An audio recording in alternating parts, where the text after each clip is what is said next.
Hey, you want to know how big of a junkie that I am? We all are.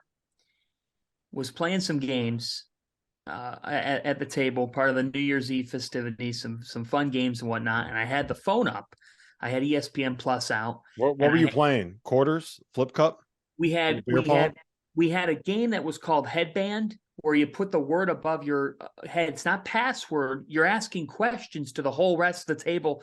The hourglass goes, and you've got about a minute and a half to basically go through questions. You got to figure out what the term is, if it's a person, place, or thing. Oh, so it's like heads up. Mhm. Yeah, it's like heads up. We had a close. game. We had a game where we had a cup on our stomach and a ball that was hanging down. You had to flip it up to see if it could land in the cup. There's a lot of hip action. Yeah, a lot of hip action. My hips were working.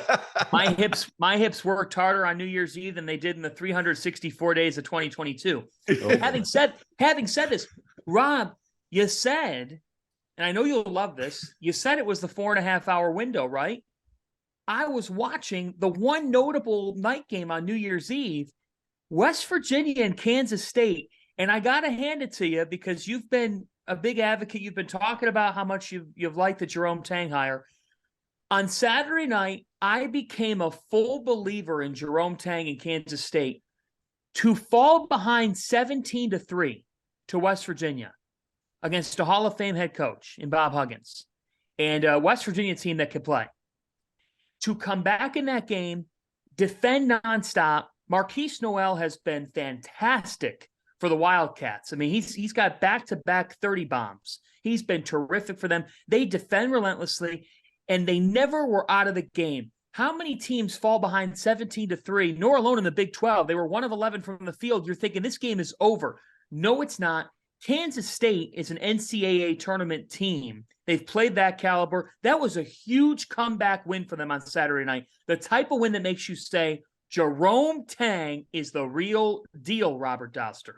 Well, it also helps. And we're kind of cutting into, I had this whole rundown written out, T.O., and I'm sure Fanta has not even opened it up yet and hasn't even peeked at it. But one of the items on the rundown was Kansas State is going to make the NCAA tournament. So you know what? We're just diving straight into it. It's the Monday Overreactions podcast. We're getting straight into it. We're reshuffling the order here. I was excited. You're right. But here's the thing. You're 100% right about it. I think Pitt, Penn State, and Kansas State are all going to end up making the NCAA tournament this year. So we'll start with Kansas State. I think there's two things that really have stood out to me. One is going out and finding Naquan Tomlin. T.O., you've been on this dude forever, right? Yep. You've been talking about this dude since before you even thought that Caleb Murphy was a pro on DePaul, right? That was your first love. Is he still hurt, Caleb Murphy? You know what it was? He heard you say that he's going to be an NBA player, and he's like, I got to shut it down to protect my draft stock. Smart I'm kid. beginning to wonder if we'll ever see him. Yeah, I agree. Wow. So yeah, Naquan Tomlin, finding him, bringing him into the fold, it was big. That dude has a lot of things to learn. Like I don't even think he really understands what sitting in a defensive stance is at this point, and he's not always in the right place, but he's just such a freak athletically that it doesn't matter. He can make up for everything, even at the Big 12 level. And the other part of it is Keontae Johnson is as good as he was before he dealt with the heart issue. He's the best. Right? He's the best story in college basketball this season, in a season full of them. Like he's got to be the best story. Yes, he is. He absolutely is. And Noel, just to extend on him, like guys, in 43 minutes of basketball, 23 points, 10 assists, 7 steals. He almost had a triple-double with steals being the third element. You're right. Like, they've got dudes. They've got a motivational factor. The little apple's going to be fun. I mean, it's really – the other thing about it is when Frank Martin had it going, right, it was one of college basketball's very best atmospheres.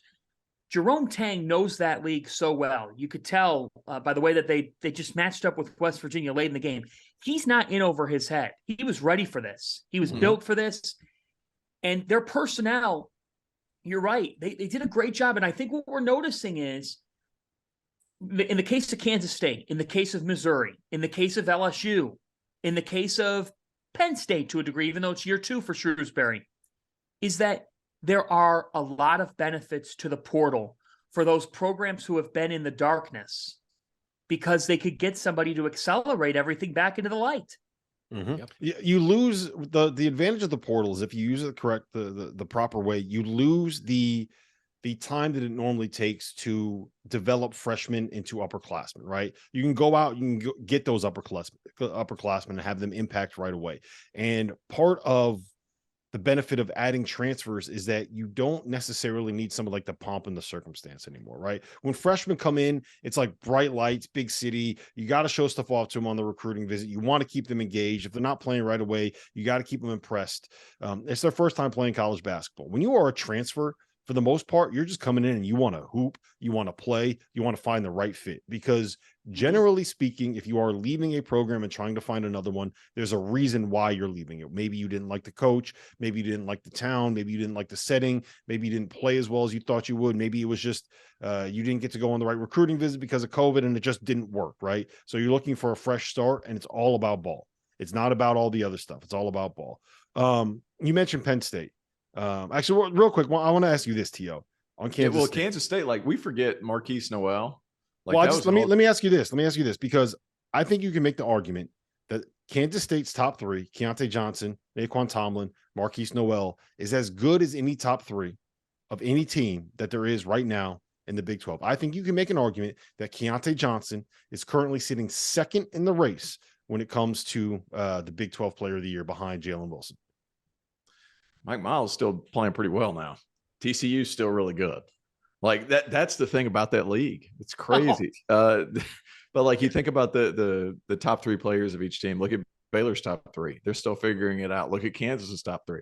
Look at Kansas State. Like it just seems it's on and on and on. And I feel like out of those three at Kansas State, Noel's kind of been overlooked some because everybody knows about the great Keontae Johnson story and how good he's been. Naquan Tomlin, at least everybody within this organization of people, we know about Naquan Tomlin because I've been beating it over everybody's head since the preseason. But Noel was a first-team all-defensive player in the Big 12 last year. Like that dude is a gnat. He bothers you. He sets guys up. He can get where he wants. He's a little undersized in a league with a lot of big guards. He's up underneath those guys, making people uncomfortable. Like it's tough. And they beat a physical West Virginia team too. Like, go ahead, John.